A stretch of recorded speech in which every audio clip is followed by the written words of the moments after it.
41 దినములు నీ దీక్షను పడితిరో, నా గొంతు గానాలు నీకే వినిపిస్తిరో. అన్ని వదిలి నేను నీ పూజను చేస్తిరో, నన్ను నేను మరచి నీ సేవలో ఉంటిరో. భక్తితోని భజన చేస్తూ బయలుదేరితి, శక్తినిచ్చి నన్ను నడిపించు శబరికి. నేను అలసిపోతిని నిన్ను చూడలేనని, నీ భక్తుడైనా నే బాటసారిని.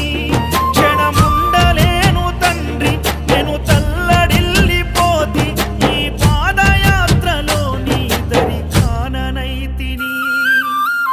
ఎంత దూరం